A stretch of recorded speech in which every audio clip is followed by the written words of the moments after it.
Hello guys, स्वागत है तुम्हारा एक नई वीडियो में। इस वीडियो में हम जुजुत्सु काइसेन के सीज़न 3 के एपिसोड नंबर 2 का एक्सप्लेन करने वाले हैं। तो गाइस, चैनल पर नए हो तो चैनल को सब्सक्राइब कर लेना और पेज को कर लेना लाइक। चलो बिना किसी देरी के वीडियो को स्टार्ट करते हैं। तो गाइस, अब तक हमने देखा कि यूटा यूजी को तलवार मार देता है और हम यूजी के अंदर बैठे सुकुना को भी देखते हैं। और फिर दूसरी तरफ नाया चोजो की अच्छी तरीके से धुनाई कर रहा होता है। चोजो को उसकी टेक्निक ही समझ में नहीं आ रही थी, पर फिर भी इतनी मार खाने के बाद वह खड़ा हो जाता है। नाया कहता है कि तुम कितने अड़ियल हो, आखिर तुम हो क्या? फिर चोजो कहता है मैं 10 लोगों का बड़ा भाई हूँ। चोजो फ्लोइंग रेड स्केल नाम की टेक्निक का इस्तेमाल करता है, जिससे वह अपनी आंखों को और स्ट्रॉन्ग कर सकता है और नायोया की सुपर स्पीड को भी देख सकता है। अब नायोया उस पर फिर से अटैक करने के लिए जाता है, लेकिन इस बार चोजो ने उनको पकड़ लिया होता है। लेकिन फिर नायोया उसको चाकू मार देता है और जिससे चोजो का खून निकलने लगता है।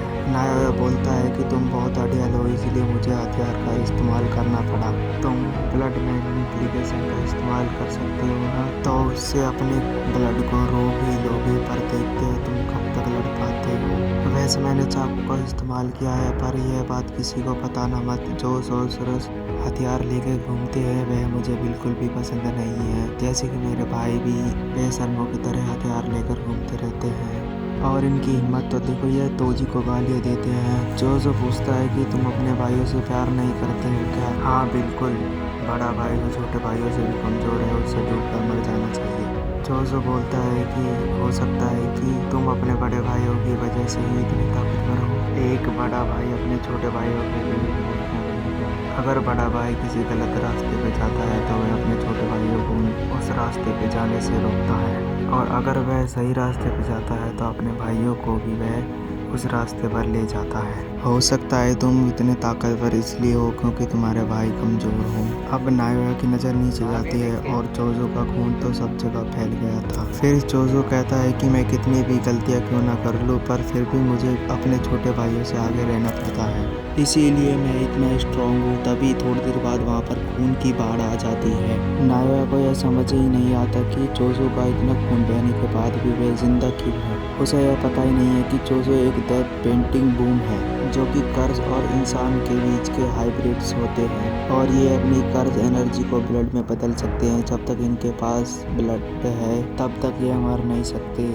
नायोया इससे बचकर भागता रहता है, लेकिन तभी उसके पैर जमीन में चिपक जाते हैं। जमीन में पड़ा खून उसके पैरों को ग्लू की तरह चिपका लेता है। फिर चोजो उस पर प्रेसिंग ब्लड से अटैक करता है, लेकिन नायोया के पास भी उसके फादर वाली एक टेक्निक है जिससे वह एक सेकंड में 24 मूव कर सकता है। लेकिन उसे पता ही नहीं है कि चोजो के पास एक सुपरनोवा टेक्निक है जो उसने 150 साल की मेहनत से बनाई है, जिससे वह टारगेट पर हर तरह से अटैक कर सकता है। लेकिन नायोया भी उसकी चपेट में आ जाता है। तभी चोजो उसको मारने ही वाला होता है, लेकिन उसके पीछे से यूटा आ जाता है और उसको एक जोर से मुक्का मार देता है और वह जमीन पर गिर जाता है। वह अपने साथ यूजी की बॉडी भी लाया होता है और नायोया को खून की उल्टी होने लगती है क्योंकि वह कोई इंसान नहीं है। चोजो का ब्लड उस पर पॉइजन का काम कर रहा होता है, लेकिन तभी यूटा बोलता है कि मैं तो अपनी रिवर्स टेक्निक से तुम्हें हील कर सकता हूँ, लेकिन उसके बाद तुम्हें मेरा एक काम करना होगा। तुम्हें हायरक जाकर बताना होगा कि मैंने यूजी को मार दिया है। इसके बाद हम यूजी का सीन देखते हैं जब वह छोटा बच्चा था। वह अपने फादर को देखता है, तभी उसके दादाजी भी वहीं पर आ जाते हैं और वह यूजी के पापा से कहते हैं कि तुम अपनी लाइफ कैसे भी जियो, पर उस औरत से दूर रहना वरना तुम मारे जाओगे। और यूजी के पापा कहते हैं कि बच्चे के सामने ऐसी बात तो मत करो, बच्चों को बहुत कुछ याद रहता है। यूजी के दादा कहते हैं कि मैं जानता हूँ तुम्हें एक बच्चा चाहिए था, लेकिन तभी वहाँ पर एक औरत आ जाती है। वह असल में यूजी के माथे, उसके माथे पर वैसे ही निशान थे जैसे कि नकली बेटों के माथे पर थे, और ये सपना यही खत्म हो जाता है। फिर यूजी की आँख खुल जाती है। फिर यूटा उससे बोलता है कि शुक्र है तुम जिंदा हो। वह आगे बताता है कि कुछ महीने पहले की बात है जब गोजो सेंसेई मुझसे मिलने आए थे। उन्होंने कहा था कि मैं तुम्हारा ध्यान रखूं, बस मैंने तुमसे लड़ाई करने का नाटक किया था। गोजो सेंसेई ने मुझसे कहा था कि अगर मुझे कुछ हो जाए तो तुम फर्स्ट एंड सेकंड ईयर के स्टूडेंट्सों का ख्याल रखना, बाकी हकारी अपने को संभाल ही लेगा। यूटा बोलता है कि तुम गोजो सेंसे हो, तुम्हें क्या ही होगा। गोजो कहता है कि खासकर यूजी का ख्याल रखना, तुम्हारी तरह है, उसको भी एक बार मौत की सजा मिल चुकी है। इसीलिए यूटा ने यूजी को मारने का नाटक किया। अगर वह मना करता तो किसी और को तुम्हें मारने के लिए भेजा जाता। हायर अप्स भी कोई बुद्धू नहीं है। मैं तुम्हें सच में मारूं, इसलिए मैंने उनसे बाउंड्री फाइंस ली थी, इसीलिए मुझे तुम्हें सच में मारना पड़ा। यूजी पूछता है कि तो मैं जिंदा कैसे हूँ। यूटा बोलता है कि तुम रिवर्स कर्ज टेक्निक की वजह से जिंदा हो। मैंने तुम्हारा दिल बंद होने के तुरंत बाद ही तुम्हें हील करना शुरू कर दिया था। इससे हायर अप्स को दी कसम भी पूरी हो गई और यूजी भी नहीं मरा। यूजी के लिए जिंदा होकर मरना कौन सी बड़ी बात है। और ज़्यादा लोग ये भी नहीं जानते कि यूटा ऐसे लोगों को हील भी कर सकता है, लेकिन कभी न कभी लोगों को यह पता ही चल जाएगा। लेकिन अभी के लिए यूजी दुनिया की नज़रों में हो चुका है। यूजी पूछता है कि तुमने मेरे लिए इतना सब कुछ क्यों किया, लेकिन तभी यूटा कहता है कि जिन लोगों की मैं परवाह करता हूँ उन लोगों वे लोग तुम्हारी परवाह करते हैं। मेरे पास भी एक समय खतरनाक पावर थी, लेकिन तुम्हारी पावर तुम्हारी नहीं है और इसमें तुम्हारी कोई गलती भी नहीं है। तभी वहाँ पर मेगुमी आ जाता है और यूजी से बोलता है कि हम जुजुत्सु हाई वापस जा रहे हैं, हम तुम्हें छुपाकर अंदर ले जा सकते हैं। लेकिन यूजी बोलता है कि मैं नहीं जाऊँगा, क्योंकि शिबुया कांड में मेरी वजह से काफ़ी लोग मर चुके हैं। मेगुमी बोलता है कि उसमें तुम्हारी कोई गलती नहीं थी, हम हार नहीं मान सकते, हम कोई हीरो नहीं है, हम जुजुत्सु सोर्सरर्स हैं, हमें कोई नहीं समझ सकता, हमें लोगों की मदद करनी ही होगी, ये साबित करने के लिए कि हमारा भी कोई वजूद है। लेकिन तभी यूजी मन में कहता है कि मैं तुम्हारे साथ नहीं रह सकता, इससे तुम पर भी खतरा आ जा सकता है। फिर मेगुमी बोलता है मुझे तुम्हारी मदद चाहिए। नकली गेटों ने एक किलिंग गेम शुरू कर दिया है, जुजुत्सु सोर्सरर्स एक दूसरे को मार सकते हैं और इसका नाम है किलिंग गेम। और मेगुमी की बहन को भी इस गेम का ज़बरदस्ती हिस्सा बना दिया गया है, इसीलिए मुझे तुम्हारी मदद चाहिए। तभी यूजी यूटा से बोलता है कि सुकुना यूजी के लिए कुछ प्लानिंग कर रहा है। शिबुया में मुझे कई सारी सुकुना की उंगली खिला दी गई थी, इससे सुकुना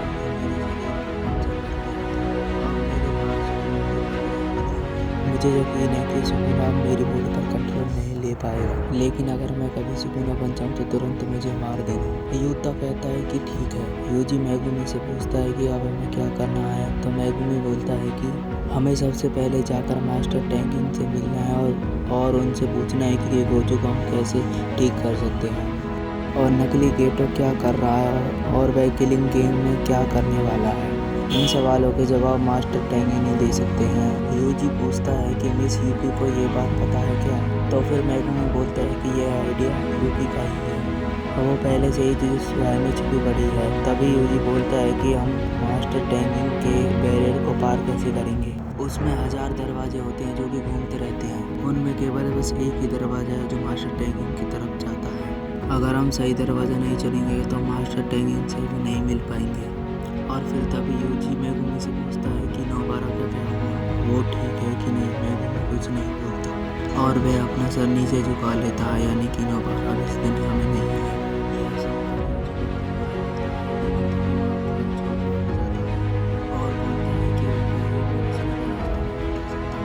माइतो ने वहाँ से एक बार डेथ पेंटिंग और सुकुना की कुछ उंगलियाँ चुराई थी। हम भी वहीं से चलेंगे। वे लोग अब जुजुत्सु हाई स्कूल में आ जाते हैं, जहाँ इन्हें माँ की मिलती है जो कि बिल्कुल ही अलग दिख रही थी, क्योंकि शिबुया कांड में जोगो ने उसको जला दिया था। हेविली लस्ट्रेस की वजह से उसकी बॉडी ठीक तो हो गई, पर उस पर निशान रह गए हैं। यूकी भी यहीं थी और जोजो ने बताता है कि स्टार कॉरिडोर के रास्ते में एक तिजोरी है जिसमें जुजुत्सु हाई अपने कर्ज टूल्स और बाकी चीज़ों को रखता है। उसमें जोजो के 6 भाइयों की डेथ पेंटिंग रखी हुई है और अपनी टेक्निक से जोजो उनको सेंस कर सकता है। माकिमी बोलती है वो सब तो सही है, लेकिन जाएंगे कैसे। फिर जोजो उन्हें सही दरवाज़ा दिखाता है जिससे वे स्टार कॉरिडोर तक पहुंचाता है और जोजो को भाई दरवाजे में दिखता है और जोजो बोलता है कि मैं अपने भाई को उनसे जल्दी मदद करूँ। और वे सब फिर मेन हॉल में जाते हैं, लेकिन वहाँ जाकर देखा तो सिर्फ रोशनी ही थी। माकिमी बताती है कि टेंजन की मर्जी से ही वह लोगों को दिखता है।